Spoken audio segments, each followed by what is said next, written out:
Binatang kan ada dua. Ada binatang yang halal dimakan dagingnya, ada binatang yang haram dimakan dagingnya. Binatang yang halal dimakan dagingnya, contohnya apa? Ayam, bebek, angsa, kuda, jerapah, zebra, sapi, kambing, onta. Halal bukan? Halal. Kotorannya tidak najis. Meskipun kita kebauan. Ibarat kata, di antara ibu-ibu tadi ketika masuk ke masjid ini, itu kan hijabnya panjang, ngibas-ngibas tanah. Ternyata yang dia kibas kotoran ayam. Dia sholat dengan pakaian tersebut, sah nggak sholatnya? Sah sholatnya. Tapi kita yang melihat ibu itu merasa itu ibu jorok banget. Dia tahu, bu, ini kotoran, bu. Iya, tapi nggak najis menurut Ustadz. Iya benar, menurut Allah dan Rasulnya tidak najis. Kita katakan, tapi kudu dibersihkan. Jangan sampai sebab itu bapak dan ibu jadi berantem dengan DKM masjid. Seperti itu. Kita jelas-jelas kaki kita terinjak kotoran bebek misalnya. Kita nggak bersihkan, kita bawa sholat duha di masjid ini, sehingga ya kotoran bebek tadi atau kotoran itik tadi itu menempel di sajadah ini atau di karpet ini. Sholat kita sah nggak? Sah.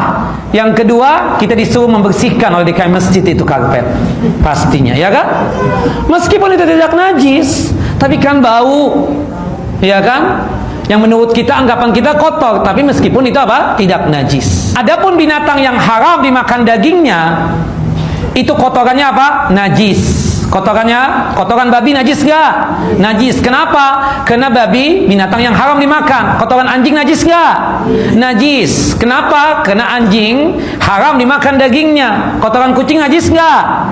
Najis. Karena kucing haram dimakan dagingnya. Itu kaidahnya.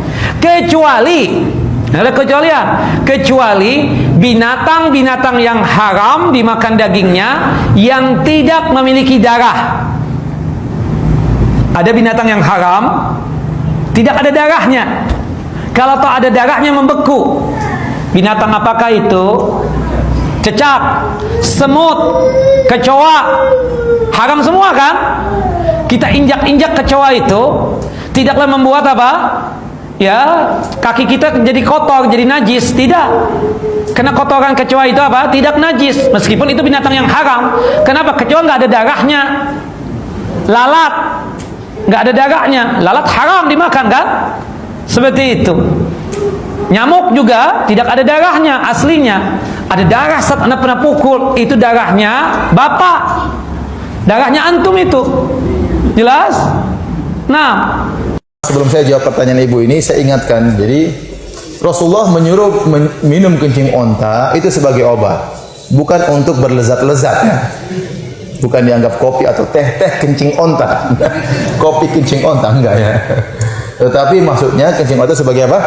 Obat. Karena perintah tersebut Nabi tujukan kepada orang-orang yang demam di kota Madinah, sakit, maka Nabi suruh mereka minum kencing onta dan minum air susu onta, dan ternyata sembuh. Ternyata mereka sembuh dalam hadis Sahih Bukhari dan yang lain, kisah Qur'ani. Baik. Adapun hadis Nabi SAW mengatakan, ibadah Allah tadawau wala tadawau bil haram. Wahai hamba Allah, berobatlah dan janganlah kalian berobat dengan yang haram. Apakah kencing onta najis? Jawabannya tidak. Kencing onta tidak najis. Kaidah yang benar, seluruh hewan yang halal untuk dimakan, maka kotorannya tidak najis. Ya, kotorannya tidak najis ya. Di antara dalilnya ini, di antara dalilnya Rasulullah SAW menyuruh untuk memang jijik tapi tidak najis. Ya. Secara najis artinya tidak harus kita cuci ya. Dia kotor tapi tidak najis. Jadi tidak semua yang kotor itu najis. Contoh banyak. Contohnya mohon maaf seperti ingus misalnya atau tai mata, ini kan kotor-kotor semua tapi tidak najis. Ya, tapi tidak najis ya. Bahkan bisa jadi ada sesuatu yang tidak kotor tapi najis. Contohnya babi bakar ya. Itu najis ya, meskipun kelihatannya enak ya, tapi apa? Najis ya. Jadi maksud saya, hewan yang boleh dimakan kotornya tidak najis. Dalilnya di antaranya ini, kencing onta. Kemudian Nabi SAW tawaf naik onta di Ka'bah. Nabi naik onta tawaf di Ka'bah. Padahal onta bisa saja kencing tiba-tiba. Ya. Kalau memang belum lagi mungkin kena injak kotorannya, injak kencingnya, tapi Nabi biarkan dia masuk dalam apa? Dalam Ka'bah. Enggak mungkin Nabi sengaja mengotori apa? Ka'bah. Kemudian Nabi SAW juga mengatakan, sallu fi marabidil ghanam. Salatlah kalian di kandang kambing, dan kandang kambing pasti kotor. Tidak mungkin kambingnya kalau beol dia perhatian tempatnya khusus, dia nggak ngerti, dia asal beol jalan beol, bahkan kambing bisa beol sambil jalan, ya atau tidak? Oleh karenanya, tapi Nabi boleh salat di mana? Kandang kambing, dan kandang tersebut pasti terkena sedikitlah kotoran, sedikit kencingnya, tapi ternyata dibolehkan, menunjukkan padahal kita tahu tidak boleh salat di tempat yang najis. Ini menunjukkan bahwasanya kotoran hewan yang boleh dimakan tidak najis, ya, tidak najis.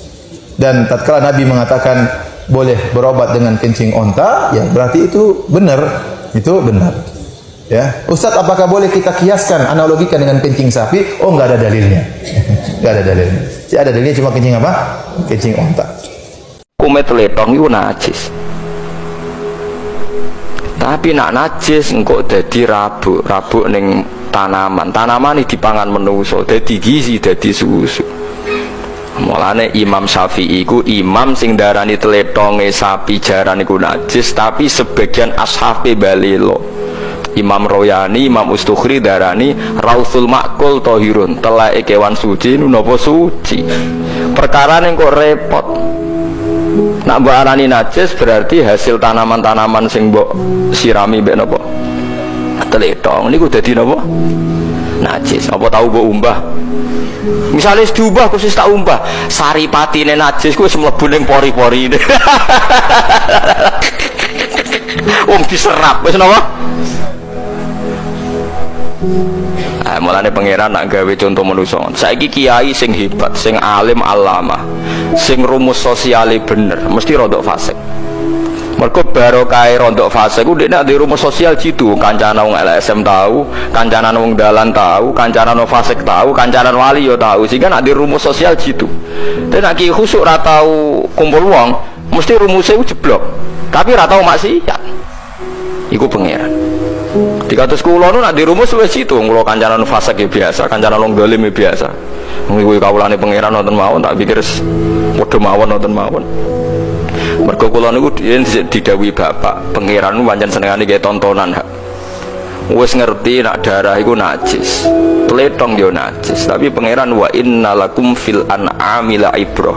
Nusqikum mimma fi butuni mim baini farthiw wa damil labanan khalisan sa'ighal lisyaribin.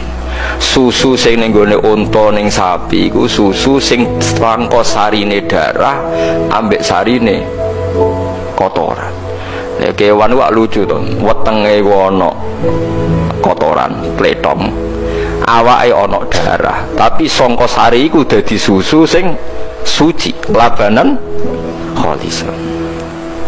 Iku pangeran. Terus seorang ulama, seorang pakar, seorang ilmuwan nak gawe rumus mesti ngenteni sekian kesalahan. Disebut tajribah. Disebut apa? Tajribah.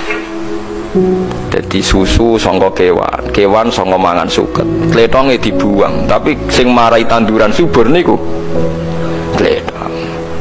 Sebab niku sampeyan aja jijik mek tletong temen-temen. Pemene sakniki didamel bio napa-napa kena nggo nyomot kompor bareng sakniki. Nak keluarga kula cek ra gelem-gelem tenan, sering ditawani mek departemen napa no. Wah, cek do keberatan. Mergo terus difeki. Api yang dari najis. Itu hukumnya gimana? Dari wong-wong sing seneng LSM, hukumnya manfaat lho.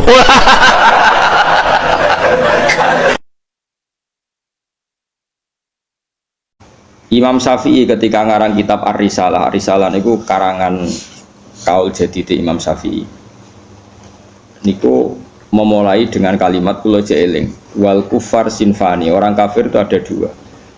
Ketika Nabi menjadi nabi, diutus jadi nabi, itu orang kafir itu ada dua jenis. Satu jenis yang tidak ahli kitab, ini ku kafir Mekah, jadi tidak Nasrani juga tidak Yahudi. Bahasa yang kayak saya itu non semitik bahasa yang kayak non semitik, tidak punya kitab samawi. Ini penting ya. Kedua kafir semitik, ini ku kafir yang punya kitab, yaitu Yahudi dan Nasrani. Ini bahasa agama. Nah bahasa negara ya nggak ada, bangsa Indonesia nggak ada bahasa kafir.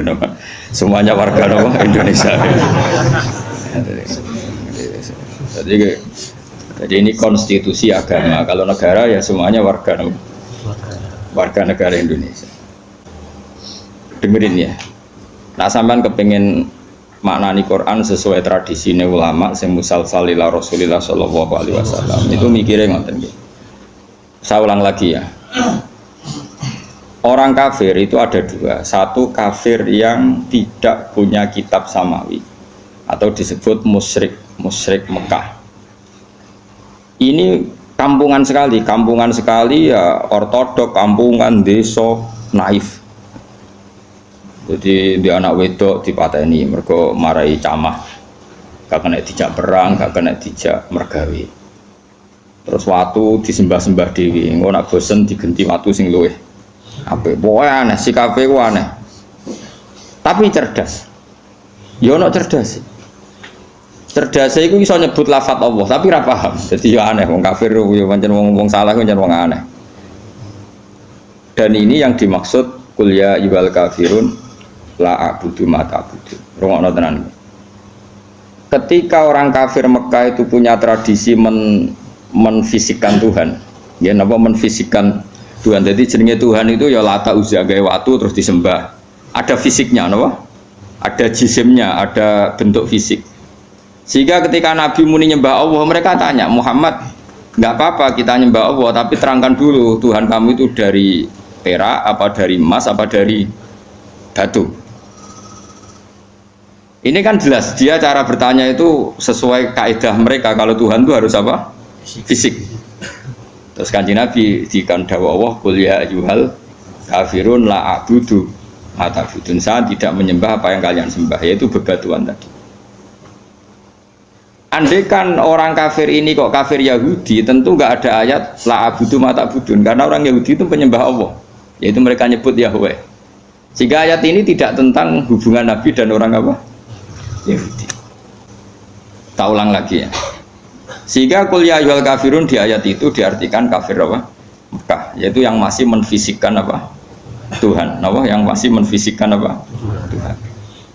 Makanya Nabi disuruh dawuh la a'budu ma ta'budun wala antum abiduna ma. Beda dengan kafir Yahudi dan Nasrani. Yahudi dan Nasrani, Nabi kalau dialek dengan mereka sering dawuh Allahu Rabbuna wa Rabbukum. Karena orang Nasrani ya yang ngakui Tuhan Allah, meskipun menambahkan Tuhan Bapak dan Tuhan Ibu dan Tuhan Anak, tapi kan tetap Tuhan induknya Allah. Orang Yahudi nyebut Yahweh. Ya saya ulang lagi ya. Sehingga ulama nahwu itu hampir sepakat mengatakan jika ada ataf maka bukti berbeda.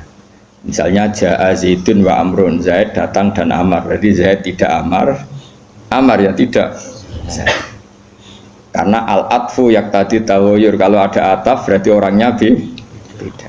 Nah, padahal di surat Juz Amma itu kan ada lam yakunil ladina kafaru min ahlil kitabi wal musyrikin. Jadi orang kafir itu satu min ahlil kitab, dua wal musyrikin. Artinya musyrikin gaya kafirnya beda dengan gaya kafirnya ahli kitab gaya kafirnya beda dengan wal musyrikin, karena pakai apa?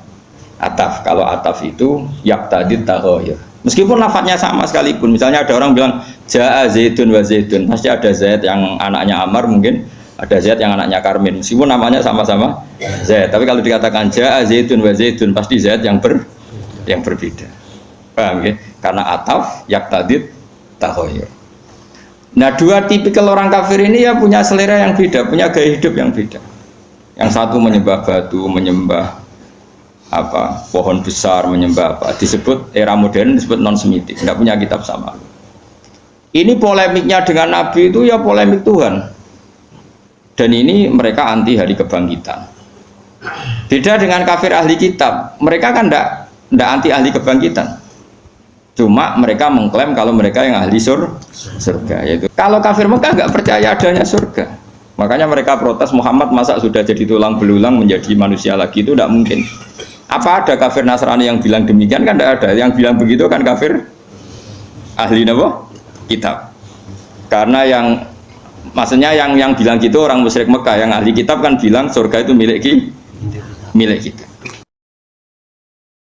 Saya ulang lagi, Nabi jadi Nabi itu 23 apa? Tahun. Itu yang menyokong beliau jadi Nabi itu orang Nasrani dan orang Yahudi, karena itu satu-satunya perangkat yang harus dipakai. NU belum ada, sama nggak usah GR bela Nabi, NU pas itu belum ada. Maulid Nabi itu yang kangelan tuh Abu Lahab, bukan pengurus NU. Sampai sekarang dalil Maulid itu masih pakai Abu Lahab. Jadi ini ya NU itu termasuk organisasi yang luar biasa. Abu Lahab ya jadi dalil. Jadi Abu Lahab dengar kalau iparnya, Abu Lahab itu iparnya Aminah, iparnya Sayyidah siapa? Dengar Aminah lahir nggak punya suami, saking senengnya tandalemnya beliau namanya Suwaibah itu dimerdekakan. Ya setidaknya untuk hari Senin tak sebut beliau loh, karena pas soleh nanti Selasa Rebus dan itu dimerdekakan. Saya yang kiai kecil saja nggak bayangkan kalau pagi-pagi tidak punya anak dalam, yang bikin kopi siapa, yang mencucikan siapa, yang nyapu rumah siapa. Tapi Abu Lahab saking senengnya punya ponakan itu dikasihkan, sudah Suwaibah kamu pakai saja, sudah biar melayani kamu, ngurusin kamu. Jadi saya bayangkan hari itu Abu Lahab itu mungkin bikin kopi sendiri, nyapu sendiri demi ini. Nah itu sama Allah dikenang sehingga yukhaffafu anhul adzabu yaumal isnan, itu masyhur. Idza kana hadza kafiron jaa dhammuhu bi tabbat yadahu fil jahimi muhal lada ata annahu fi yaumil isnaini daiman yukhaffafu anhu lisururi bi ahmada famadzannu bil abdil ladzi kana umruhu bi ahmada masruran wa mata muwahhida. Ini Abu Lahab yang kafir, hormat Maulidur Rasul saja dapat takhfiful adab, apalagi yang mukmin. Jadi itu satu-satunya dalil Maulid, itu dalilnya Abu Lahab. Ya makanya terus kita itu dibully sama kelompok sebelah, dalil kok Abu Lahab. Tapi saya pastikan awal Islam itu yang menjadi perangkat nubuah itu hanya Yahudi dan Nasrani. Karena yang lainnya nggak tahu Nabi itu apa. Saya beri sedikit cerita, Nabi itu umur anggap saja kita ikut kaul yang 12 tahun saja. Sebetulnya ada beberapa perdebatan, yang ada yang bilang 9, ada yang bilang 12. Tapi yang debat tidak usah didengerin, sama-sama nggak tahu kok ngotot. Kadang orang debat ya lucu, sama-sama nggak tahu kok ngotot. Anggap saja 12. Nabi datang ke Syam. Syam itu ya sekitar Syria, Lebanon, Palestina, itu Syam. Itu pertama yang tahu kalau beliau Nabi itu ya rohib. Rohib itu terjemahnya ya pendeta. Rohib, Bukhairah nemuin Abu Thalib, itu siapa? Ini anak saya. Terus ditanya lagi, ini siapa? Ini anak saya. Sampai 3 kali. Terus sampai Abu Thalib itu agak tersinggung. Memangnya masalahnya apa kalau dia anak saya? Terus Ibu Bukhairah bilang gini, semua alamat Nabi pada anak ini itu ada